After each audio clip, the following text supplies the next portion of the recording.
हमने अपने last lecture में लोड डिफॉर्मेशन कर्व और स्ट्रेस स्ट्रेन कर्व का एक मैंने हिंट दिया था कि हम अपने जो नेक्स्ट लेक्चर होगा उसमें अपना स्ट्रेस स्ट्रेन कर्व और लोड डिफॉर्मेशन कर्व पढ़ेंगे। ठीक है, तो अभी जो है हम अपने वही जो टॉपिक है स्ट्रेस स्ट्रेन कर्व जो कि बहुत इंपॉर्टेंट है उसको कवर करने वाले हैं।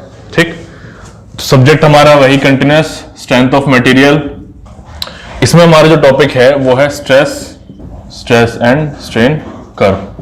कहीं कहीं क्या होता है, आपने देखा होगा कि स्ट्रेस स्ट्रेन कर्व तो होता है लेकिन कुछ कुछ बुक में आपको वो लोड डिफॉर्मेशन कर्व भी मिल जाता है।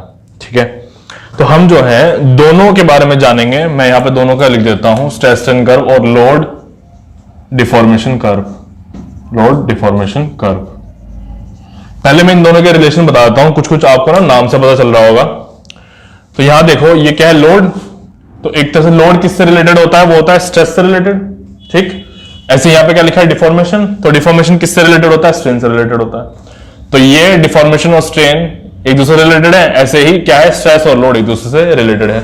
तो एक तरह से हम क्या कह सकते हैं कि ये ग्राफ जो है दोनों के दोनों ये एक जैसे ही है, बस कुछ ना कुछ तो थोड़ा बहुत तो डिफरेंस होगा ना, बस वही डिफरेंस है। अब सुन लो, इसमें क्या होता है, अब हम यहां से अपना टॉपिक शुरू कर रहे हैं। सपोज करो ये मेरा एक मटेरियल है जिसपे मुझे क्या करनी है, टेस्टिंग करनी है। ठीक, इस मटेरियल पे मुझे अपनी टेस्टिंग करनी है। इस मटेरियल को मैं लेके जाता हूं और एक मशीन में रख देता हूं। उस मशीन का नाम क्या है, उस मशीन का नाम है यूनिवर्सल मशीन। ठीक है, यूनिवर्सल टेंसाइल टेस्टिंग मशीन। अब वो मशीन कैसी होती है वो जरा समझ लो। उसमें क्या होता है ना कि यहां ऊपर और नीचे ऐसे, यहां पे क्या होता है ना, यहां पे अंदर यहां स्पेस होता है, यहां होता है एक तरह से एक व्हील होता है, यहां पे व्हील होता है, ये व्हील होता है। इस व्हील से हम क्या काम करते हैं ना, मटेरियल जैसे मेरा ये था, इस मटेरियल को मैं लेके आऊंगा और यहां जो स्पेस होता है ना, उसमें स्पेस में ऐसे इसको रख देता हूं मटेरियल को, और इस व्हील को ऐसे टाइट कर देता हूं। एक तरह से एक स्क्रू टाइप का होता है। ठीक है, तो इसको हम टाइट कर देते हैं। उससे क्या होता है ना कि ये जो स्पेस है वो मशीन इस मटेरियल को ऐसे पकड़ लेगी। ठीक है, ऐसे फिर यहां होता है, ऊपर भी ऐसे व्हील होता है। ठीक, उस व्हील को हम जब टाइट कर देते हैं ऊपर से, तो ये मटेरियल एक तरह से क्या हो जाता है, यहां पे दोनों में ऐसे फिक्स हो जाता है, ऐसे फिक्स हो जाता है। अब उसके बाद क्या होता है, फिक्स होने के बाद हम इसमें टेंसाइल फोर्स लगाते हैं। हम इसमें क्या लगाते हैं, टेंसाइल फोर्स। टेंसाइल फोर्स कैसा होगा, यानी कि ये इसको नीचे लेके जाएगा और ये इसको ऊपर लेके जाएगा। ठीक, ये बात तो क्लियर हो गई। चलो, ये हमारा मशीन का आइडिया है कि मशीन कैसी होती है, कैसे काम करेगी। अब एक बात और मैं आपको बता दूं, अब हम जरा मटेरियल की बात कर लेते हैं अपनी दोबारा। मटेरियल जो होता है वो कुछ कुछ ऐसा होगा, कुछ कुछ वो इस तरीके से होता है। ठीक है, ये मटेरियल है, ऐसा फिगर होता है। अब समझो कि ये जो आपको स्पेस दिख रहा है ना, ये वाला इतना, यानी कि ये वाला जो इतना जो पोर्शन है, ये जो सेक्शन है, आप देख पा रहे हैं इसका जो एरिया है वो इस वाले से कम है ना। तो यहां क्या होता है, सपोज करो अब ये जो है ना, ये वाला, पहले मैं आपको इसके बारे में बता दूं, ये जितना एरिया होता है इसको कहते हैं हम गेज लेंथ। इसको हम कहते हैं गेज लेंथ। ठीक, गेज लेंथ का मतलब है कि जो हमारी टेस्टिंग होने वाली है वो इतने ही पार्ट पे होने वाली है। ठीक है, यानी कि जो भी चेंजेस होंगे, जो लोड लगेगा, वो सब चीजें हम कहां नोटिस करेंगे, वो सिर्फ इतने पार्ट में नोटिस करने वाले हैं। ये है गेज लेंथ उसकी। इसकी वैल्यू होती है L = 5.65 अंडर रूट में A नोट। A नोट है, A नोट क्या होगी, इसका एरिया होगा A नोट। ठीक है, A नोट होगा इनिशियल एरिया, A नोट होगा इनिशियल एरिया। ये चीज क्लियर हो गई। ठीक है, अब ये जो आपकी गेज लेंथ है ना L, ये दोनों के लिए अप्लाई होता है। दोनों कौन से, दोनों से मेरा मतलब है दो मटेरियल, दो तरह का शेप होगा इस स्पेसिमेन का। सपोज रेक्टेंगुलर शेप है या सर्कुलर शेप है, तो वो दोनों के लिए अप्लाई होगा। तो मैं यहां पे लिख देता हूं 4 रेक्टेंगुलर / सर्कुलर, यही कर देता हूं मैं। ठीक, ये बात समझ में आ गई। चलो, अब हमने ये भी जान लिया कि जो हमारा टेस्टिंग होने वाला है वो कैसे होने वाला है। ठीक है, कौन सी मशीन होगी, ये सब जान लिया। अच्छा, अब मैं आपको बता दूं, जो मैंने बताया कि हम जो नोटिस करेंगे वो सिर्फ इतने गेज लेंथ के लिए नोटिस करेंगे। तो मेरा कहने का मतलब ये है कि इतना जो पार्ट है ना, ये वाला देख रहे हो ब्लैक से जो मैंने शेड किया है, ऐसे ही यहां पे देखो, ये वाला पोर्शन ही इसमें अंदर जाता है ऊपर और नीचे। तो दैट मीन्स ये जो मेरा गेज लेंथ है सिर्फ बाहर ये रह जाएगा। यहां पे देखो, मैं अब यहां पे क्या करता हूं, एल लिख देता हूं। ये है मेरा क्या, gauge length, gauge length. That means मेरा जो मेटेरियल है सिर्फ इतना ही रहता है बाहर। समझ पा रहे हो? चलो, अब इसके बाद मैं जो है अब अपना टेस्टिंग शुरू कर देता हूं। मान लेते हैं कि यहां पे टेस्टिंग हो रही है एक्चुअल वे में, वही बताऊंगा मैं। चलो अब इसको देखो। तो पहले जो है मैं तुम्हें एक और डिफरेंस बता दूं। किसका? अब देखो डिफरेंस क्या है, लोड डिफॉर्मेशन कर्व और स्ट्रेस स्ट्रेन कर्व में ये जो हमारा डिफरेंस है ये बहुत इंपॉर्टेंट है जानना। ठीक है, ये क्या डिफरेंस है तो वो समझ लो। ये जो लोड डिफॉर्मेशन कर्व होता है ना, ये वाला, इसमें क्या होता है कि डिफरेंट मटेरियल के लिए, अगर मैं डिफरेंट मटेरियल के लिए बात करता हूं तो सपोज करो स्ट्रेस स्ट्रेन कर्व है या फिर लोड डिफॉर्मेशन कर्व है। मैं मान लेता हूं, अब यहां पे लिखता हूं मटेरियल 1 लिख देता हूं। ऐसे मैं यहां पे लिख देता हूं मटेरियल 2। तो हम क्या देख पा रहे हैं कि भैया अगर कोई मटेरियल 1 है, सपोज स्टील है, ऐसे मटेरियल 2 सपोज रबर है, तो यहां पे मटेरियल 1 के लिए जो स्ट्रेस स्ट्रेन कर्व होगा स्टील के लिए यानी कि मटेरियल 1 के लिए, वो तो सेम होना चाहिए ना, सेम होना चाहिए। चाहे मैं उसमें कोई भी शेप ले लूं, कोई भी शेप इन द सेंस कोई भी सपोज करो लेंथ ले लूं, डाया डिफरेंट ले लूं, तो एक तरह से मेरा मतलब है किससे, डायमेंशन से। मेरा मतलब है डायमेंशन से। तो अगर मान लिया मैं अपने डायमेंशंस डिफरेंट ले रहा हूं बट मटेरियल है मेरे पास में एक ही, ठीक है, तो उसके लिए क्या होगा, स्ट्रेस स्ट्रेन कर्व हमेशा सेम होता है, हमेशा सेम होता है। बस आपको क्या होना चाहिए, मटेरियल होना चाहिए। अब उसके डायमेंशंस कुछ भी हो हमें उससे मतलब नहीं है, हमेशा स्ट्रेस स्ट्रेन कर्व सेम आता है। बट इस लोड डिफॉर्मेशन कर्व में क्या होता है, सपोज मेरा मटेरियल जो है उस मटेरियल की जैसे ही मैं अपने डायमेंशंस चेंज करूंगा तो डायमेंशंस चेंज करते ही क्या होता है ना कि उसका ग्राफ भी चेंज हो जाता है, उसका जो कर्व होता है वो भी चेंज हो जाता है। ठीक है, तो यहां पे इसकी सिर्फ यही सबसे बड़ी क्या है, एक तरह से हम कह सकते हैं कि एक डिसएडवांटेज है।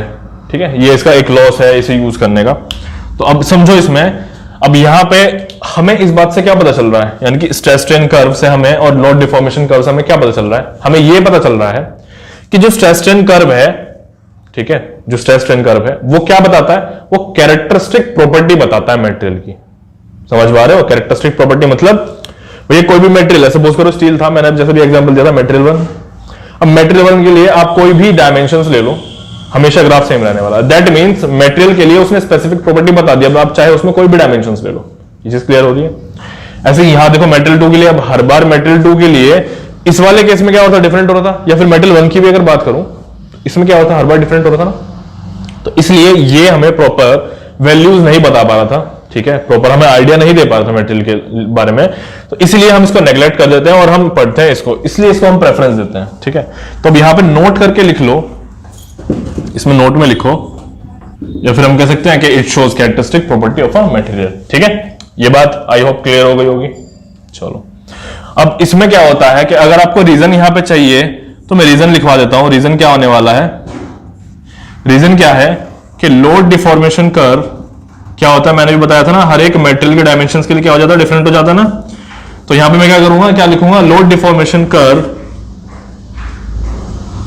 चेंजेस, या फिर मैं क्या कह सकता हूं, load deformation curve is different, ये भी कह सकता हूं, कर्व इज डिफरेंट। मेरा कहने का मतलब यह है कि मेरे पास में एक कोई भी मटेरियल है, उसके डिफरेंट डायमेंशंस हैं, तो उसके जैसे डायमेंशंस हम डिफरेंट ले लेंगे तो यहां पे लोड डिफॉर्मेशन कर्व जो है उसका चेंज हो जाता है। ठीक है, ये चीज क्लियर? चलो, अब इसके बाद में हम अपना टॉपिक प्रॉपर्ली शुरू करते हैं। अब देखो, मैं यहां पे ना एक मेटल का एक रफ आइडिया बना देता हूं, मतलब मेटल की शेप जब हम लोड लगाने वाले हैं तो कैसे होती चली जाएगी। ठीक है, ये चीज हमें देखनी है। तो देखो, सबसे पहले हमने जब यहां पे लोड लगाना शुरू किया तो क्या होता है ना, इसके अंदर यहां देखो, जैसे हमने टेंसाइल लोड लगाया तो क्या होगा ना, इसके अंदर वॉल्यूम में चेंज होगा, वॉल्यूम में चेंज होगा up to the point elastic limit. ठीक है, तो इलास्टिक लिमिट तक क्या होने वाला है ना कि इसकी वॉल्यूम ना थोड़ी थोड़ी इंक्रीज होती जाएगी, क्योंकि इसकी जो लेंथ है वो इंक्रीज होगी। ये देख रहे हो, ऐसे लेंथ जो है थोड़ी थोड़ी इंक्रीज हो जाएगी, इस साइड से थोड़ी सी इंक्रीज होगी, इस साइड से थोड़ी सी इंक्रीज होगी। तो जब इसकी लेंथ इंक्रीज हो रही है तो क्या होगा यहाँ पे कि इसकी वॉल्यूम में थोड़े चेंजेस आएंगे, वॉल्यूम जो है इंक्रीज हो जाती है। अब क्या है समझ लो, अभी लिखवाऊंगा मैं अच्छे से यहां पे जैसे ही मटेरियल एक पॉइंट तक पहुंच जाता है, पॉइंट कौन सा होता है? Elastic limit. इसके बारे में आपको बता दूं, जैसे ही वो कहां तक पहुंच जाता है? इलास्टिक लिमिट तक पहुंच जाता है, तो ये मटेरियल वापस अपनी शेप रिगेन कर सकता है अगर हम लोड हटा दें up to the elastic limit. ठीक है, अब जैसे हम इलास्टिक लिमिट से आगे लोड लगा देंगे तो इस मटेरियल के अंदर क्या हो जाती है? प्लास्टिसिटी जनरेट हो जानी शुरू हो जाती है, प्लास्टिसिटी जनरेट होनी शुरू हो जाती है जैसे ही हम इलास्टिक लिमिट के बाद जाते हैं। तो मेरा कहने का मतलब क्या है कि इलास्टिक लिमिट तक जब मैंने लोड लगाया और वापस हटा दिया, ठीक है, लोड लगाया और हटा दिया, तो ये मटेरियल अपनी परफेक्ट शेप वापस दोबारा गेन कर लेगा। जो इसकी शेप है, मतलब ऐसी शेप है ना, इतनी, ये वापस अपनी शेप गेन कर लेगा। और जैसे मैं इलास्टिक लिमिट तक लोड लगाऊंगा, सपोज करो इसकी नई जो शेप है वो यहां तक बन रही होगी, यहां तक, तो जैसे ही लोड लगाऊंगा ये वापस अपनी इस वाली पोजीशन में, ये जो यहां पे पोजीशन होगी ना, यहां पे आ जाएगा। ठीक है, ये समझ में आ गई बात? चलो अब ये देखो इसका ग्राफ कैसे बनने वाला है। तो जो मैं एक चीज कह रहा हूं ना, ये देखो यहां पे, यहां मेरा स्ट्रेन है इस वाले एक्सिस पे, यहां मेरा स्ट्रेस है। अब मैंने तुम्हें क्या कहा कि up to the elastic limit, मैंने अभी बताया ना कि इलास्टिक लिमिट तक ये मटेरियल जो है वापस अपनी शेप रिगेन कर लेता है। ठीक है, तो इसके अंदर जो चेंज आ रहा है, किसमें? डायमेंशन में जो चेंज आ रहा है, और फिर उससे वापस अपनी शेप ले रहा है, तो क्या होता है ना कि ये या इस पॉइंट से अगर मैं शुरू करूं, मान लो कि यहां पे ना, यहां कहीं इलास्टिक लिमिट आया है, यहां कहीं इलास्टिक लिमिट आया है, स्पेस कम रह जाएगा इसलिए मैं इसको और थोड़ा सा स्ट्रेट बनाता हूं। ठीक है, यहां कहीं इलास्टिक लिमिट आया, तो मान लो कि यहां इस इलास्टिक लिमिट तक जैसे मैं लोड लगाऊंगा तो क्या होता है ना, स्ट्रेस और स्ट्रेन क्या होते हैं? मेरे प्रोपोर्शनल होते हैं। जो भी अभी मेरे डिटेल्स हैं वो मैं यहां पे लिखता चलूंगा, उसको आप नोट करते रहना। तो यहां पे मेरा सपोज सबसे पहला पॉइंट आया है ए, ये ए पॉइंट क्या है? यहां पे देखो इलास्टिक लिमिट, ए पॉइंट क्या है? Elastic limit. ठीक है, तो इलास्टिक लिमिट तक मेरा क्या होने वाला है? स्ट्रेस डायरेक्टली प्रोपोर्शनल होता है स्ट्रेन के, तभी तो ये स्ट्रेट लाइन आई है।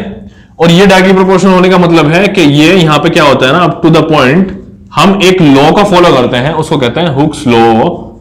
ठीक है, तो मैं यहां पे क्या लिख सकता हूं कि हुक्स लॉ क्या हो रहा है? यहां पे फॉलो हो रहा है, हुक्स लॉ इज फॉलोड। समझ में आ रही है बात? हुक्स एक लॉ है जिसमें कहते हैं कि स्ट्रेन अगर डायरेक्टली प्रोपोर्शनल हो स्ट्रेस के, मतलब एक दूसरे के अगर ये जब डायरेक्टली प्रोपोर्शनल होते हैं और ऐसे एक स्ट्रेट लाइन फॉर्म होती है, तो वो क्या होता है? हुक्स लॉ को फॉलो कर रहा होता है। ठीक है, ये बात समझ में आ गई? चलो, ए पॉइंट मेरा इलास्टिक लिमिट, ये चीज क्लियर है। अब इस इलास्टिक लिमिट के बाद में एक और पॉइंट आता है, सॉरी, ये एक्चुअली में प्रोपोर्शनल लिमिट है। एक बात मैं आपको बता दूं, हम जब ग्राफ में पढ़ेंगे ना तो पहले आता है प्रोपोर्शनल लिमिट। अब इलास्टिक लिमिट मैंने क्यों बोल दिया वो मैं आपको बताऊंगा, रीजन अभी आगे बताने वाला हूं। तो यहां पे सबसे पहले तो इसको थोड़ा सा चेंज कर लो, ये इलास्टिक लिमिट नहीं है, ये प्रोपोर्शनल लिमिट है। सबसे पहले आता है प्रोपोर्शनल लिमिट, प्रोपोर्शनल लिमिट सबसे पहले। ठीक है, तो ये ए पॉइंट मेरा हो गया प्रोपोर्शनल लिमिट। इसके ठीक आगे ना, बस थोड़ा सा ही आगे, बहुत थोड़ा सा आगे, ये देखो इतना आगे होता है कि हमें पता भी नहीं चलता कि वो पॉइंट आ गया है। वो पॉइंट जो बी पॉइंट मैंने लिखा है, वो पॉइंट है बी पॉइंट, उसको हम कहते हैं इलास्टिक लिमिट। अब आता है इलास्टिक लिमिट। ठीक है, अब बात हो रही है क्लियर? क्यों मैंने मतलब जब प्रोपोर्शनल लिमिट को और इलास्टिक लिमिट को एक ही बताया? क्या होता है ना कि जब हम स्टडी करते हैं अपनी, मैं ये चीज आपको बताता हूं, जब हम स्टडी करते हैं तो हम अपना सबसे पहला पॉइंट जो है ए, पॉइंट बी, और फिर आगे अभी आने वाला है यील्ड पॉइंट, आगे आने वाला है यील्ड पॉइंट।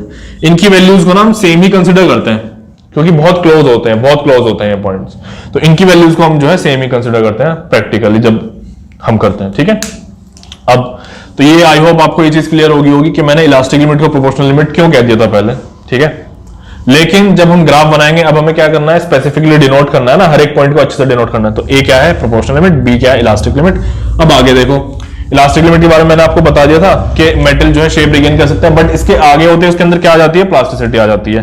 तो मैं यहां पे लिखना चाहूं तो लिख सकता हूं कि after this point material starts gaining क्या गेन करता है वो? प्लास्टिसिटी। ठीक है, प्लास्टिसिटी। अब प्लास्टिसिटी क्या है? जब किसी मेटेरियल के अंदर परमानेंट डिफॉर्मेशन आ जाता है ना, उसको हम प्लास्टिसिटी कहते हैं।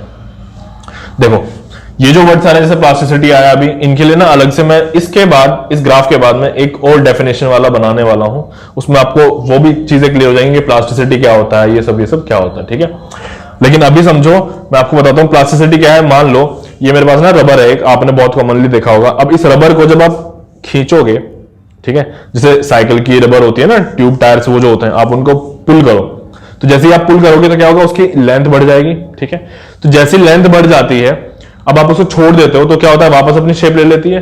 बट आपने नोटिस भी किया होगा कि कभी कभी क्या होता है ना कि वो अपनी शेप तुरंत से नहीं लेती, काफी टाइम बाद लेती है, लेकिन कुछ टाइम तक ना उसकी लेंथ में चेंज हो जाता है, जैसे उसका शेप थोड़ा चेंज हो जाता है, हो सकता है उसकी विड्थ कम हो जाती है लेकिन लेंथ हल्की सी बड़ी रह जाती है। ठीक है, तो वो जो चीज है ना जो उसके अंदर आ चुकी है, ठीक है, उसकी जो बॉडी, जो नेचुरल बॉडी में जो चेंज हो गया, उसको हम प्लास्टिसिटी कहते हैं। ठीक है, अब इस प्लास्टिसिटी के बाद हम नेक्स्ट जब लोड बढ़ाते हैं तो हम आ जाते हैं यहां। ये देखो, ये लोड होता है यहां पे, इस पॉइंट को कहते हैं सी पॉइंट, इसे मैंने ब्लैक से डिनोट किया है। ठीक है, फिर ऐसे, फिर कुछ इस तरीके से। ठीक है, अब देखो ये जो सी पॉइंट है ना, इस सी पॉइंट को हम कहते हैं अपर यील्ड पॉइंट। इस सी पॉइंट को हम कहते हैं अपर, UPPER, अपर यील्ड पॉइंट। ठीक है, ये जो सी पॉइंट है इसको हम कहते हैं अपर यील्ड पॉइंट।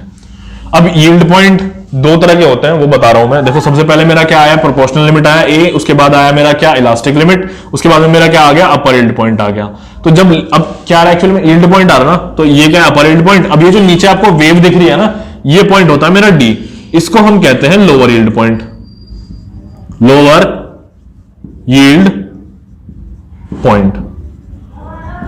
ठीक है, अब ये समझने की कोशिश करो कि अपर यील्ड पॉइंट और लोअर यील्ड पॉइंट ये है क्या। ठीक है, तो यहां क्या होता है ना, मेटेरियल को समझो ऐसे कि बी पॉइंट तक जब मेटेरियल आ चुका ना, अब हमें क्या करना है? उसके अंदर प्लास्टिसिटी परमानेंटली जब जनरेट होनी है, अब समझो प्लास्टिसिटी परमानेंटली जनरेट होनी है उसके अंदर बी पॉइंट के बाद।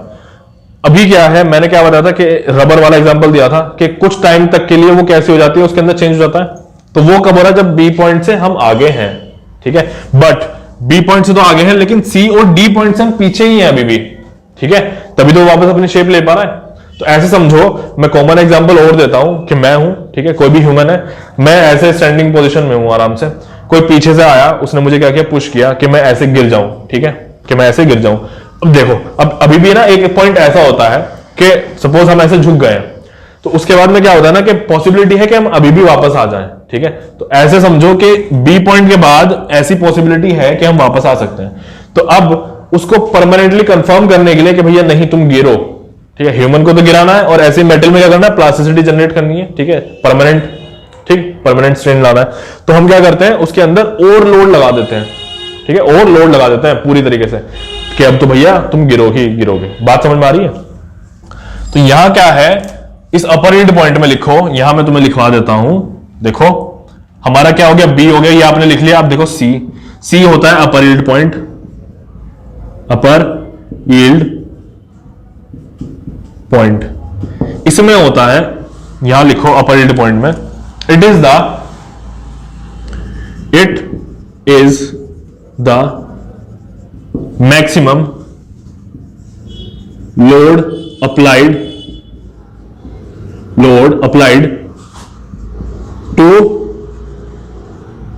Initiate the permanent deformation. ठीक है, it is the maximum load applied to initiate the permanent deformation. ठीक, अभी मैंने वही बात बोली ना कि हम क्या करते हैं? और लोड लगा देते हैं कि कंफर्म ही हो जाए। ठीक है, तो वो जो मैक्सिमम लोड ना कि भैया अब तो तुम गिर ही जाओगे, उस पॉइंट को कहते हैं it is the maximum load applied to initiate the permanent deformation, कि अब तो शुरू हो गई, अब ये वापस नहीं आ सकता। ठीक है, कि भैया अब तो हम गिर गए, अब हम वापस स्टैंडिंग पोजीशन में मतलब रिकवर नहीं कर सकते।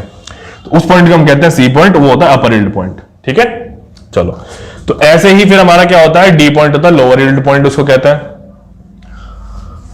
उसको हम कहते हैं लोअर यील्ड पॉइंट। अब मैं इसको लोअर यील्ड पॉइंट, ठीक।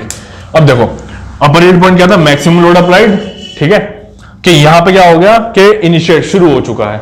तो अब जब वो शुरू हो चुका तो अब हमें क्या करना है कि भैया उसको ना देखो ऐसे समझो कि सपोज करो कोई ह्यूमन था, उसको हमने गिरा दिया, अब हम ये चाह रहे हैं कि वो ना उठे ना, तो हम क्या करेंगे उसके ऊपर ना एक कांस्टेंट लोड अप्लाई करके रखेंगे ना कि वो उठ नहीं पाएगा। तो ऐसे ही सेम यहाँ पे मेटल के साथ भी होता है। तो हम क्या करते हैं ना, यहाँ पे देखो, यहाँ पे हम एक मिनिमम लोड अप्लाई करते हैं टू मेंटेन द प्लास्टिसिटी या फिर परमानेंट डिफॉर्मेशन, ये जो परमानेंट डिफॉर्मेशन है, ठीक है। तो यहां पे क्या है कि इट इज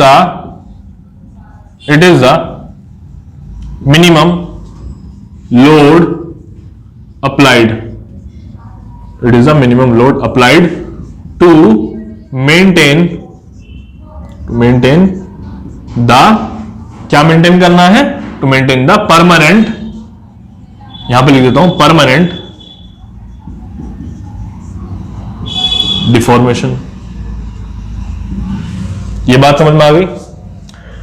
मतलब क्या था ना कि इस पॉइंट पे तो मैक्सिमम लोड लगाते हैं शुरू करने के लिए, इस पॉइंट पे मिनिमम लोड लगाते हैं बस मेंटेन रखने के लिए, ठीक है। अब मैं आपको और बात बताता हूं कुछ, ये डी पॉइंट और सी पॉइंट जो है ना थोड़े से इंपॉर्टेंट है हमारे लिए, ठीक है। क्यों इंपॉर्टेंट है वो समझो। हमारे जो क्वेश्चंस आते हैं आपने देखा होगा, जैसे स्टील में आते हैं, वहां पे लिखा होता है ना यील्ड स्ट्रेस, वहां पे लिखा होता है यील्ड स्ट्रेस। तो वो यील्ड स्ट्रेस एक्चुअली में क्या होता है ना, अगर मैं आपको कहूं कि आपको ग्राफ देख के यील्ड स्ट्रेस डिटरमाइन करना है तो आप कैसे करोगे। यहां पे क्या है, 2 पॉइंट है, एक सी पॉइंट है, एक डी पॉइंट है ना, और दो यील्ड पॉइंट है, एक अपर भी है एक लोअर भी है। तो कैसे करोगे आप, तो देखो इसके लिए क्या होता है ना, यहां से एक आपने स्ट्रेट लाइन ऐसे डालो, यहां पे सपोज करो परपेंडिकुलर मैंने डाल दिया तो वो यहां कट करेगा सी पॉइंट से। अब आप अगर डी पॉइंट से डालोगे तो वो कहां कट करेगा, वो यहां कट करेगा। तो मैंने यहां पे ना डी और सी ये 2 पॉइंट लिख दिए, ठीक है। अब समझो भैया मेरा कोई भी मटेरियल है, ठीक है, मटेरियल कुछ भी, यही मार्कर है। अब क्या है ना कि इस मटेरियल पे मुझे इससे ना यूज करना है, अपना कुछ ना कुछ काम निकालना है। तो समझो मैं इस मार्कर को मैं रिलेट कर रहा हूं किससे, जो हमारा स्टील है उससे रिलेट कर रहा हूं। तो मुझे इससे काम निकालना है, इससे मैं क्या काम निकाल रहा हूं कि मुझे इससे पढ़ाना है। तो ऐसे स्टील से हम क्या काम निकालते हैं, स्टील से हम अपने स्ट्रक्चर्स बनाते हैं, है ना। तो अब देखो अगर ये टूट जाएगा, समझ के चलो, अगर ये टूट जाएगा तो क्या मैं पढ़ा पाऊंगा, मैं नहीं पढ़ा पाऊंगा, है ना। और मेरे इसमें पैसे भी लगे हैं तो वो पैसों का भी वेस्ट हो जाएगा। तो इन द सेम वे जो मेरा स्टील होता है वहां पे, उसमें क्या होता है कि अगर वो स्टील ब्रेक हो जाएगा तो स्ट्रक्चर एकदम फेल हो जाएगा, ठीक है, पैसे भी जाएंगे और वहां पे क्या, वहां तो लाइफ के लॉसेस भी हो जाएंगे जो कि यहां नहीं होते। तो इसलिए हम क्या करते हैं ना, हम एक यील्ड स्ट्रेस, यानी कि समझो हम वहां पे क्या लेते हैं, एक यील्ड स्ट्रेस ले लेते हैं, ठीक है। वो यील्ड स्ट्रेस क्या होता है कि हम उसकी लिमिट ये कर देते हैं कि अब इससे ज्यादा लोड नहीं लगाने वाले हम इस पे, कि यहां से परमानेंट डिफॉर्मेशन इसके अंदर शुरू हो जाता है, ठीक है। अब देखो तो यहां पे अगर तुम हो, इस डी पॉइंट के लिए मैं बात कर रहा हूं, यहां पे कौन सा आया स्ट्रेस, ये आया, ये देख रहे हो, यहां पे स्ट्रेस आया। अब अगर मैं ऐसे सी पॉइंट के लिए, अपर यील्ड पॉइंट के लिए बात करूं, सी पॉइंट के लिए, तो क्या वो थोड़ा ऊपर है ना, देख रहे हो वैल्यू क्या है, थोड़ी ऊपर आई है। तो हम क्या करते हैं ना, हम लोअर यील्ड पॉइंट लेते हैं। क्यों, क्योंकि वो देखो वो थोड़ा अभी भी सेफ है, ठीक है। तो हम क्या लेते हैं, लोअर यील्ड पॉइंट लेते हैं। इसको समझ लो, ये चीज बस समझने वाली है, इसके लिए थ्योरी वगैरह लिखने का कुछ जरूरत नहीं है। जो थ्योरी का इंपॉर्टेंट पार्ट है वो सब मैंने लिखवा दिया अभी तक, ठीक है। अब ये मैं बता रहा हूं इसलिए क्योंकि हमें पता होना चाहिए कि क्या चीज क्यों हो रही है। जब तक आप खासकर स्ट्रक्चर को रिलेट करके नहीं पढ़ोगे ना, तब तक इंटरेस्ट नहीं आएगा और याद भी नहीं रहेगा कुछ, ठीक है। तो इसलिए रिलेट करके पढ़ो। अब देखो आगे यहां पे क्या है ना, एक बात देख रहे हो कि यहां पे सी पॉइंट था, फिर डी पॉइंट आया। तो ये जो 2 पॉइंट है, ये 2 पॉइंट क्यों है। और एक चीज और, अगर मैं आपसे पूछूं कि भैया हमने डी पॉइंट ही क्यों लिया, मैंने एक रीजन तो दे दिया ना कि लोअर यील्ड के लिए हमने स्ट्रेस लिया, एक रीजन तो मैंने दे दिया। दूसरा रीजन क्या है वो भी सुन लो। दूसरा रीजन होता है ना, मैं यहां पे लिखता हूं कि जो मेरा सी पॉइंट होता है, इसको नोट कर लेना, ये जो मेरा सी पॉइंट होता है ना, ये थोड़ा सा क्या होता है ना कि इसको मैं कह सकता हूं फ्रेजाइल नेचर का होता है ये, ठीक है। मतलब मेरा कहने का ये है कि ये ना एक स्टेबल पॉइंट नहीं होता, ठीक है, स्टेबल पॉइंट नहीं होता। मतलब ये जो है ना अपनी वैल्यू को मेंटेन नहीं रख सकता, ठीक है, ये बदलता रहता है, अस्थिर होता है ये, ठीक है, ये बदलता रहता है, ठीक है। तो इस वजह से हमें क्या है ना, एक एग्जैक्ट वैल्यू मिलती नहीं है। तो इसलिए हम क्या करते हैं, इसको ना कंसिडर नहीं करते। एक रीजन ये भी है। अब बात समझ में आ गई, चलो। अब देखो इस डी पॉइंट के बाद हमारा नेक्स्ट पॉइंट आने वाला है। उस नेक्स्ट पॉइंट को हम क्या कहेंगे, यहां देखो डी पॉइंट के बाद हमारा पॉइंट होगा ई, एक पॉइंट होगा हमारा यहां पे एफ। चलो यानी कि 2 हमारे पॉइंट अभी भी हैं। अब एक बात मैं आपको बताऊं, यहां डी पॉइंट के बाद का जो पोर्शन है ना, ये वाला इंपॉर्टेंट थोड़ा सा, क्योंकि यहां से 2-3 डेफिनेशन वाले क्वेश्चन बन जाते हैं, तो इसको समझ के चलना। अब मुझे आपसे एक क्वेश्चन पूछना है। क्वेश्चन है कि ये देखो, ये जो डी पॉइंट है, इस डी पॉइंट पे अभी जो वेवी नेचर देख रहे हो, ये क्यों हो रहा है? अगर मैं आपसे पूछूं तो आप क्या बता पाओगे, है ना? तो इसके लिए ना मैं यहां पे रीजन लिखवाता हूं। देखो क्या होता है ना कि जो मेरा मटेरियल है, सपोज करो यही मटेरियल है, ठीक है। इस मटेरियल में क्या होता है ना कि जब ये देखो, अभी तो कितना स्मूथ सरफेस है, आपको दिख रहा है, बहुत स्मूथ है ये एकदम, ऐसे ही अंदर भी एकदम स्मूथ एक कंटिन्यूअस फॉर्म में होगा। तो अभी क्या है, ऐसे समझो जब ये ब्रेक होना शुरू हो जाएगा, क्रैक्स आने शुरू हो जाएंगे, तो अंदर से कहीं ना कहीं जब टूटेगा, तो ऐसे समझो इस मेटल की मैं यही बना देता हूं शेप। सपोज करो कि यहां से जो है ना ये थोड़ा टूटा है ऐसे, तो ऐसे तो है नहीं कि एकदम स्मूथ ही टूट जाएगा, नहीं टूटेगा ना, तो हल्का हल्का ही टूट रहा है, तो वो भी कैसा रफली टूटता है ना, रफली टूटता है। तो अभी क्या है, चलो इसके लिए अब मैं एक थोड़ा सा ऐसा समझो कि जूम करके एक इमेज बनाता हूं। तो ये देखो, इसका शेप अंदर से कुछ कुछ इस तरीके से होगा, कुछ कुछ इस तरीके से होगा। ये एक पार्ट है, ये दूसरा पार्ट है मेटल का, ऐसे वाला, ठीक है। अब समझ के चलो कि जब हम इस पे ओवरलोड लगा रहे हैं ना, और जब लोड लगाएंगे इसको डिफॉर्म करने के लिए, तो क्या होता है कि अभी क्या लग रहा है ना कि ये तो ऐसे जो स्पेस है ये वाला, ये ऐसे अटैच हो जाएंगे। ऐसे समझो इसको, ऐसे समझ लो कि मेरे पास ना ये दोनों हाथ है, ये ऐसे इंटरलॉक हो गए। ये क्या हो गया, इंटरलॉक हो गए। तो क्या हो गए, फंस चुके हैं ना, अभी ये इंटरलॉक हो चुके हैं। तो ऐसे ये समझ लो कि ये ऐसे इंटरलॉकिंग है, ठीक है। अभी क्या होता है ना कि जब ये स्पेस ऐसे ऐसे अपने स्पेस फिल कर देते हैं, तो क्या होता है, मटेरियल ठीक है, कोई प्रॉब्लम नहीं है, बट क्या होता है ना, अब हम इसको ब्रेक करने की कोशिश करेंगे। अब तुम समझ के चलो, ब्रेक करने की कोशिश करोगे तो जब ये इंटरलॉक, ये जुड़ चुके हैं आपस में, तो क्या होगा, हमें लोड लगाना पड़ेगा, यानी कि एक तरह से यहां पे रेजिस्टेंस बढ़ जाएगा। समझ रहे हो? ऐसे समझो कि भैया मैं ना इसको थोड़ा सा आगे करने की कोशिश कर रहा हूं, और यहां पे ये फंसा हुआ था ऐसे, मतलब ये जो था एकदम ऐसे कांटेक्ट में थे, ऐसे यहां बिल्कुल एकदम कांटेक्ट में थे। अब जब ये आगे बढ़ेगा तो क्या ऐसे इस पॉइंट पे, इस पॉइंट पे, इस पॉइंट पे, हर एक पॉइंट पे थोड़ा फ्रिक्शन बढ़ जाएगा, ठीक है, बढ़ रहा है। तो क्या होगा कि यहां पे जो डिसलोकेशंस है ना, ये डिसलोकेशंस जुड़ जाती हैं आपस में, ठीक है। ये सारी सारी क्या हो जाती है, ऐड ऑन होती चली जाती हैं, तो यहां पे फ्रिक्शन बढ़ जाता है, ठीक है। तो डी पॉइंट के बाद में क्या होता है ना, फ्रिक्शन बढ़ जाता है। और ये देखो, जैसे ही फ्रिक्शन बढ़ता है तो क्या होगा, लोड ज्यादा लगेगा, ठीक, लोड ज्यादा लगेगा। तो जैसे ही लोड ज्यादा लगेगा तो क्या होता है ना कि यहां देखो, ये स्ट्रेस की वैल्यू भी ऊपर चली जाती है। समझ पा रहे हो? तो स्ट्रेस की वैल्यू भी इसलिए यहां पे ऊपर गई है ये। तो इसलिए इस पॉइंट को, ये जो ई पॉइंट है, इसको हम कहते हैं अल्टीमेट स्ट्रेंथ। इस ई पॉइंट को हम कहते हैं अल्टीमेट स्ट्रेंथ। इसको बना लो, ठीक है। अभी मैं लिखवाने वाला हूं ई पॉइंट के बारे में कि ये बढ़ता क्यों है। अब देखो, अब मैं बात कर रहा था किसी अपने ई पॉइंट की। ई पॉइंट क्या है मेरा, अल्टीमेट स्ट्रेंथ पॉइंट है, अल्टीमेट स्ट्रेंथ पॉइंट है, ठीक है। अभी मैंने आपको बताया कि यहां पे क्या है ना, देख रहे हो, वैल्यू बढ़ रही है स्ट्रेस की, ठीक है। तो इसलिए ना देखो क्या हो रहा है ना, ये जैसे शेप चेंज हुआ ना, यहां से लेके यहां तक अचानक से बढ़ गया, तो इस रीजन को हम एक बात और कहते हैं। अगर मैं इसको नाम दूं कि ये DE रीजन है, तो इस DE रीजन को हम क्या कहते हैं, स्ट्रेन हार्डनिंग जोन भी कहते हैं। स्ट्रेन हार्डनिंग जोन भी कहते हैं हम इसे, strain HARDENING, strain hardening zone, ठीक है। चलो, तो अभी इसके लिए अगर हम रीजन लिखे ना कि ये वैल्यू इतनी इंक्रीज कैसे हो गई, तो इसका रीजन है कि the dislocations add up together and increases resistance to load, ultimately increasing the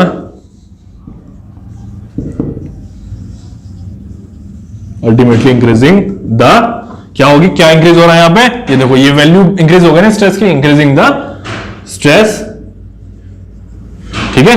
तो इसलिए यहां पे क्या हो जाता है, स्ट्रेस इंक्रीज हो जाता है। ये रीजन समझ में आ गया। चलो, और इस रीजन को, ये जो DE जो जोन है, यानी कि इसको हम क्या कहते हैं, स्ट्रेन हार्डनिंग जोन कहते हैं, ठीक। ये इंपॉर्टेंट है, इसको जरा याद करते चलना, ठीक है। अब इस E के बाद में आप एक बात और देख रहे होंगे, क्या हो रहा है ना कि यहाँ पे सडन ड्रॉप हो रहा है, देख रहे हो, ड्रॉप हो रहा है ना यहाँ पे, और फिर यहाँ पे F खत्म, यानी कि इससे आगे ग्राफ ही नहीं बन रहा। दैट मीन्स कि जो हमारा अब F पॉइंट आ रहा है, इसको देख लो, F क्या है, मेरा नेक्स्ट पॉइंट है। ये क्या हो गया फिर, एक तरह से ब्रेकिंग पॉइंट हो गया है। एफ क्या हो गया मेरा, ब्रेकिंग पॉइंट हो गया है।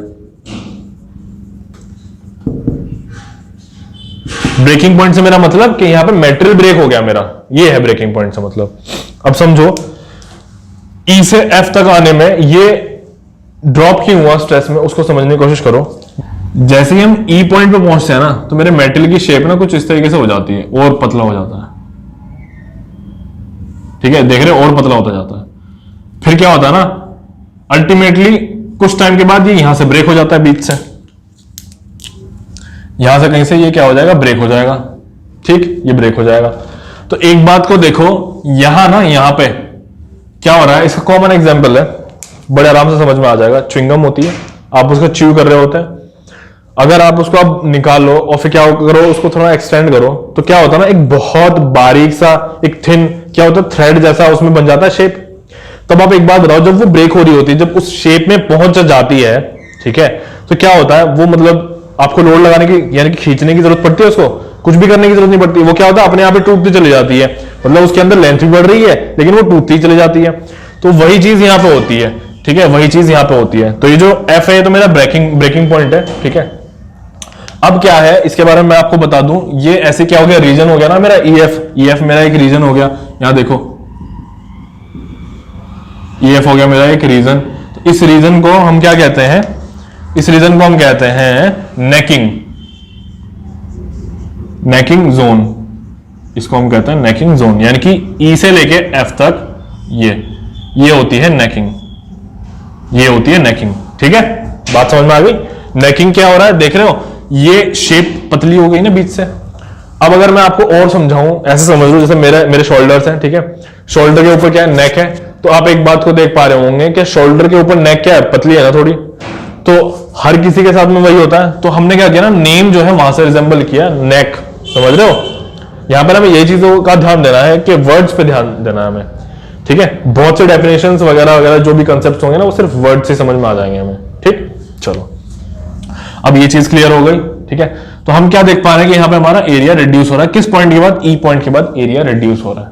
ये चीज क्लियर है। चलो यहां तक मुझे लगता है आपको समझ में आ गया होगा सब। अब मैं इसके आगे कुछ ना डिस्कशन करने वाला हूं। ठीक है, ये ग्राफ जो था, ये किसके लिए हमने बनाया था, ये देखो, ये मेटल था कौन सा, माइल्ड स्टील। समझ लो जरा, ये मेटल था माइल्ड स्टील। माइल्ड स्टील कैसा होता है, ये होता है डक्टाइल। माइल्ड स्टील तो डक्टाइल होता है। ठीक है, तो यानी कि ये कर्व किसके लिए था, डक्टाइल मटेरियल के लिए कर्व था। इसको लिख लो, this curve is for the ductile material. ये चीज क्लियर है। अब बात आ रही है ब्रेकिंग पॉइंट की। ठीक, इसमें समझो, ये जो ब्रेकिंग पॉइंट है ना, इसको हम फेलियर पॉइंट भी कहते हैं। इसके और नाम सुन लो, इसके ब्रेकिंग पॉइंट को हम फेलियर पॉइंट भी कहते हैं। कहीं कहीं रप्चर भी हो सकता है। कैसे, समझ के चलो, वो बताता हूं भैया। अगर मेरा ब्रिटल मटेरियल है ना, ब्रिटल मटेरियल है अगर, तो ब्रिटल मटेरियल के लिए ये जो ब्रेकिंग पॉइंट होता है, इसका नाम चेंज हो जाता है, उसको हम कहते हैं रप्चर पॉइंट। Rupture point. तो अब आपको एक बात समझ में आ गई होगी कि जहां भी रप्चर लिखा होता है ना, इसका मतलब यह है कि वो मेटल ब्रिटल होता है। ठीक है, तो इसको आप नोट कर लेना। ये चीज क्लियर। चलो अभी मैं आपको ना इसमें और आगे कुछ चीजें बताता हूं। इसे रब कर लो और इसे नोट कर लो। देखो, अब एक बात को जरा आपने नोटिस किया होगा कि ई पॉइंट के बाद मैंने बताया ना, एरिया क्या हो रहा है, डिक्रीज हो रहा है ना। एरिया क्या हो रहा है, डिक्रीज हो रहा है। तो सपोज करो यहां पे मेरा स्ट्रेस लग रहा था, P/A होगा, है ना। तो यहां क्या है, जो ये ए है, जब ये एरिया डिक्रीज हो रहा है, एरिया क्या हो रहा है, डिक्रीज हो रहा है ना। तो जब एरिया डिक्रीज होगा, सपोज करो पहले A1 था, या फिर A नोट कर देता हूं, कांस्टेंट एरिया था। ठीक है, तो जब कांस्टेंट एरिया था तो क्या था ना कि इसका ग्राफ ये वाला बन रहा था। बट जब बाद में क्या हुआ ना कि इसकी वैल्यू सपोज अब A1 हो गई है, यानी कि A1 ग्रेटर है A नोट से। ठीक है, तो क्या होने वाला है कि जैसे ही A1 की वैल्यू ज्यादा हो गई, तो इस जो अब मेरे पास में यहां पे सिग्मा बनाने वाला है, सॉरी मैंने उल्टा बोल दिया। A1 की वैल्यू क्या हो रही है, कम हो रही है ना। A1 की वैल्यू क्या हो रही है, यहां पे कम हो रही है, मैंने उल्टा कर दिया। A1 की वैल्यू कम हो रही है, तो जब A1 की वैल्यू कम हो रही है, तो सिग्मा 1 की वैल्यू क्या हो जाएगी, ज्यादा हो जाएगी। तो यहां पे क्या होता है ना, इस ई पॉइंट के बाद में हमारे स्ट्रेस की वैल्यू इंक्रीज हो जाती है। ठीक है, इस स्ट्रेस की वैल्यू क्या हो जाती है, इंक्रीज हो जाती है। ये बात समझ में आ रही है। तो यहां पे क्या है ना, एक तरह से आप देख पा रहे हो कि दो तरह के ग्राफ बन सकते हैं। तो जो ऊपर वाला ग्राफ है ना, उसका हम नाम देते हैं ट्रू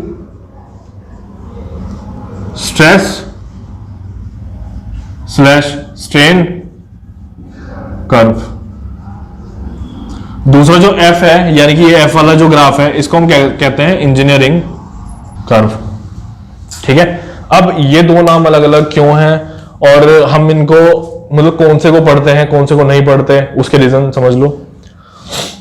ये ना सिर्फ वर्बली समझ लो, नोट कर लेना, अपने आप से नोट बना लेना, क्योंकि ये चीज ना सिर्फ हो सकता है इंटरव्यू में पूछा जाएगा, थियोरेटिकल में नहीं आता। ये चीज इंटरव्यू में पूछी जाएगी। हम डिटेल में चल रहे हैं इंटरव्यू के पॉइंट ऑफ व्यू से भी, थोड़ा बहुत मेंस में है तो वैसे ऑब्जेक्टिव के लिए ये सब चीजें नहीं पूछेगा, लेकिन हाँ ये जरूर पूछ लेगा कि ट्रू स्ट्रेस स्ट्रेन कर्व में एरिया की वैल्यू क्या कांस्टेंट एरिया से हमारी कम होगी या ज्यादा होगी, इस तरह क्वेश्चन पूछ सकता है।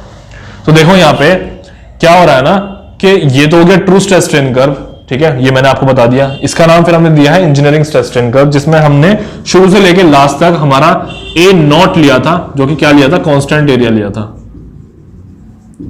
ठीक है, इसमें क्या हुआ है, इसमें A1 हुआ है, कह सकते हैं कि वेराइंग है, वेराइंग एरिया है। अब क्या होता है ना कि हर एक पॉइंट पे, हर एक पॉइंट से मेरा मतलब है, ये सपोज ऐसे मटेरियल था ना जो ब्रेक होने वाला था, तो ये जो मेरा मटेरियल था, जब टेस्टिंग हो रही होगी तब क्या होता है ना कि हम इसका एरिया हर एक पॉइंट पे मतलब नहीं मेजर कर सकते, हर एक इंस्टेंट पे मेजर नहीं कर सकते, तो वो डिफिकल्ट है बहुत ज्यादा। ठीक है, वो क्या है, डिफिकल्ट है बहुत ज्यादा। तो यही रीजन है कि हम ना उसको छोड़ देते हैं और हम अपनी जो हमारी स्टडीज हैं वो लिमिट कर देते हैं किसकी तरफ, इंजीनियरिंग स्ट्रेस स्ट्रेन कर्व की तरफ, क्योंकि वो इजी है, उसमें कैलकुलेशन करना वगैरह वो सब इजी है। तो हमें क्या करना है, न्यूमेरिकल सोल्व करने, इसलिए हम क्या करते हैं, इंजीनियरिंग स्ट्रेस स्ट्रेन कर्व को पढ़ते हैं। हम ट्रू स्ट्रेस स्ट्रेन कर्व को नहीं पढ़ते, लेकिन हमें पता होना चाहिए। ठीक है, आई होप ये वाली बात सबको क्लियर होगी। ठीक है, अभी इसमें मैं आपको एक अच्छी बात और बताने वाला हूं, डिफरेंस थोड़ा और है, वो समझो।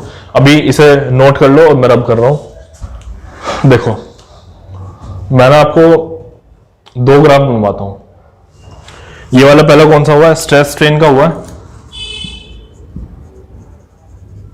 ठीक है, अभी दूसरा जो है, मान लो लोड डिफॉर्मेशन का बनवा रहा हूं। यहां पे क्या है, डिफॉर्मेशन,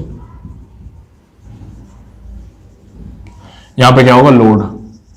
ठीक, अब मैं क्या करवाने वाला हूं वो समझ लो। आपने एक बात तो देख ली कि भैया स्ट्रेस और स्ट्रेन, यहां पे क्या चल रहा था, यहां पे एक तरह से प्रोपोर्शनल चल रहे थे ना, दोनों प्रोपोर्शनल चल रहे थे, है ना, तभी तो स्ट्रेट लाइन थी।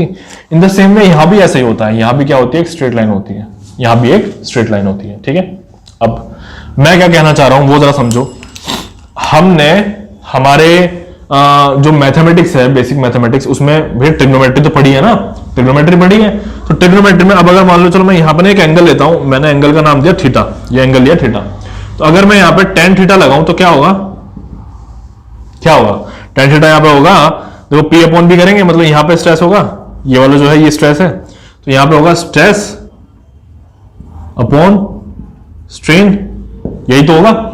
और जो थीटा है एक तरह से ये क्या होता है, ये होता है स्लोप, है ना। तो हम क्या कह सकते हैं कि इस कर्व का जो स्लोप होता है वो क्या होता है, स्ट्रेस अपॉन स्ट्रेन होता है। ठीक है, यानी कि ये वैल्यू किसके इक्वल होती है, और वैसे भी ये होती है E के इक्वल। E क्या है, यंग्स मॉडुलस ऑफ इलास्टिसिटी। तो E यहां पे क्या है, यंग्स मॉडुलस ऑफ इलास्टिसिटी। तो मैं कह सकता हूं कि जो मेरा स्लोप है वो किसके इक्वल होता है, इस वाले कर्व के लिए, E के लिए। समझ के चलना, ये क्या है, यंग्स मॉडुलस ऑफ इलास्टिसिटी। ठीक, एक बात समझ में आ गई। यहां क्या क्या है ना, आपने डायरेक्टली निकाल लिया भैया, स्ट्रेस और स्ट्रेन साथ साथ गिवन था, निकाल लिया। अच्छा, तो यानी कि ऐसे ही मैं कह सकता हूं कि यहां भी कुछ ना कुछ स्लोप हो सकता है, हो सकता है। तो इसके लिए स्लोप मैं कैसे निकालूंगा वो समझ लो। मान लो कि ये एंगल है मेरा फाई, ये एंगल है मेरा फाई, तो यहां पे भी हम क्या करेंगे, tan phi equals to load upon deformation, load upon deformation, यही तो करेंगे, है ना।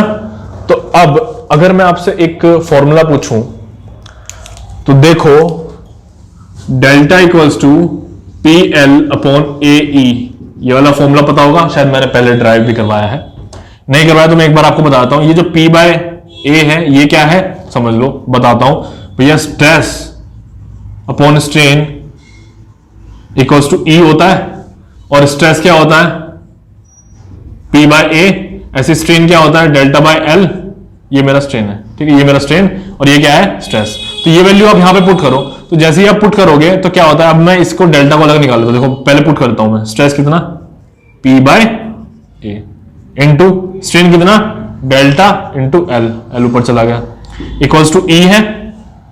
ठीक, अब मुझे क्या निकालना है, डेल्टा निकालना है, तो डेल्टा यहां चला जाएगा, तो फिर देखो वही चीज आ जाएगी ना, पी एल अपॉन ए ई, जो मैंने यहां पे लिखा, ये आ गया। तो अब मुझे क्या काम करना है, इस फॉर्मूले से मैं क्या करना चाह रहा हूं वो देख लो भैया। P L upon A E formula था। अब देखो मैंने यहां पे क्या लिखा, लोड अपॉन डिफॉर्मेशन लिखा है ना, लोड अपॉन डिफॉर्मेशन लिखा है। तो यहां क्या हो रहा है कि मैं लोड क्या है मेरा, पी अपॉन डिफॉर्मेशन यानी कि डेल्टा, ये जब मैं करूंगा तो ये क्या हो जाएगा, ए ई इधर बाय एल। दैट मींस मेरा जो यहां पे स्लोप बनने वाला है वो किसके इक्वल होगा, ए ई बाय एल के इक्वल होगा। ये बात क्लियर हो रही है? ठीक है। अगर वो आपसे कभी लोड डिफॉर्मेशन कह के लोड डिफॉर्मेशन कर्व है और पूछ लेके स्लोप की वैल्यू बताओ, तो हम कैसे निकालेंगे, ए ई बाय एल की वैल्यू जैसे कैलकुलेट करेंगे वो क्या हो जाएगा, इसके स्लोप की वैल्यू हो जाएगी। तो यहां पे क्या होगा, ए ई बाय एल। ये चीज क्लियर है? चलो अभी आपको एक छोटी सी चीज मैं और बता देता हूं। मान लो कि मेरे पास ना दो मटेरियल है, इसको मैं रब कर रहा हूं। अब दो मटेरियल कैसे हैं देख पा रहे हो, यहां पे लेंथ जो है दोनों की सेम है, यहां पे भी देखो एल लेंथ, लोड सेम लगा हुआ है, बट डिफरेंस क्या है, यहां पे ए है, यहां पे 2a है, यहां पे a है, यहां पे क्या 2a। बात समझ में आ रही है? तो क्या है ना कि अब अगर मान लिया मैं पहले मेटेरियल के लिए तो मेरा ये बन रहा था ना स्लोप, क्योंकि मैंने एज इट इज यही वाली वैल्यू ली थी। तो नेक्स्ट मेटेरियल के लिए, इसके लिए मेरी क्या वैल्यू होगी स्लोप की, 2ae बाय एल होगी। तो यहां पे क्या tan phi है, और हमें पता है कि tan phi इक्वल्स टू 5 हो जाता है ऑलमोस्ट। तो मान लो कि चलो 5 है ये, कम एंगल के लिए tan phi इक्वल्स टू 5 होता है, तो 2ae बाय एल है। ठीक, 2ae बाय एल है। तो इसका मतलब क्या होगा कि अगर मैं नेक्स्ट मेटेरियल के लिए स्लोप बनाऊं, ये पहले मेटेरियल के लिए था 5, ब्लू वाला 5 देखो अब, तो कहीं ना कहीं कुछ ऐसे ग्राफ बन जाएगा, यानी कि ऐसे स्लोप बन जाएगा। ये क्या हो रहा है, ये देखो अब ये 5 होगा यहां पे। बात समझ में आ रही है? चलो, तो ये बात थी समझने वाली। ठीक है, कि डिफरेंट मेटेरियल के लिए हम स्लोप कैसे निकाल सकते हैं, ऐसे ही हम स्ट्रेस स्ट्रेन कर्व में अपने स्लोप कैसे निकाल सकते हैं, या फिर यहाँ पे स्लोप की वैल्यू क्या होगी। ये देखो ये इंपॉर्टेंट है, जरा इसको याद रखना। ये इंपॉर्टेंट इसलिए है क्योंकि इस तरह का क्वेश्चन ना पूछा जाता है, इस तरह का क्वेश्चन पूछा जाता है। ठीक है, अभी क्या होगा जब हम अपने आगे क्वेश्चन सॉल्व करेंगे तब मैं सब बताने वाला हूं, क्या क्या क्वेश्चन होंगे, किस तरह के क्वेश्चन होंगे, मैं सब करवाऊंगा। ठीक है, चलो अब हमारा जो नेक्स्ट लेक्चर होगा, उस नेक्स्ट लेक्चर में हम जो डिस्कस करने वाले हैं वो होंगे, सुन लो, इसको मैं रब कर रहा हूं,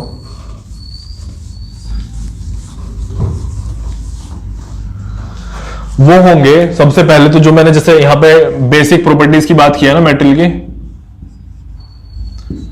अभी मैंने क्या बेसिक प्रॉपर्टी की बात की थी, जैसे मैंने प्लास्टिसिटी कह दिया था। ठीक है, प्लास्टिसिटी, ऐसी इलास्टिसिटी। हम अब ये वाली डेफिनेशंस जो होंगी हमारी ये कवर करेंगे। ठीक है, जैसे इसमें डक्टिलिटी आ जाता है, मलेबिलिटी आ जाता है,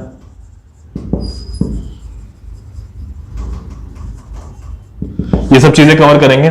फिर इसके बाद अगर हमारे पास टाइम बचेगा हमारे नेक्स्ट लेक्चर के लिए, तो हम अपने बहुत इंपॉर्टेंट, जिनके ऊपर सबसे ज्यादा क्वेश्चन आते हैं, वो होते हैं क्या, इलास्टिक कांस्टेंट्स।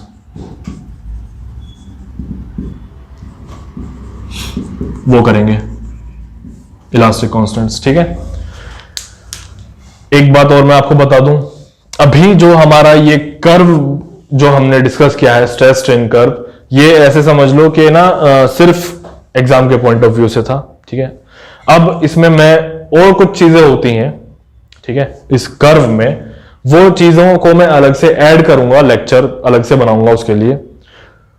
वो अगर आप मतलब अपने एग्जाम के लिए प्रिपेयर कर रहे हैं तो पहले तो आप ये देखें, फिर आपके पास जब टाइम होगा तो वो चीजों को देखें। ठीक है, तो ऐसे समझ लो मैं क्या कहना चाह रहा हूं, मेरा कहने का मतलब ये है कि हर एक टॉपिक होता है, हर टॉपिक, तो उस टॉपिक को आप ये समझो 100 है वो टॉपिक। 100 से मेरा मतलब कि कोई भी टॉपिक होगा कंप्लीट होता है तो 100% है वो टॉपिक।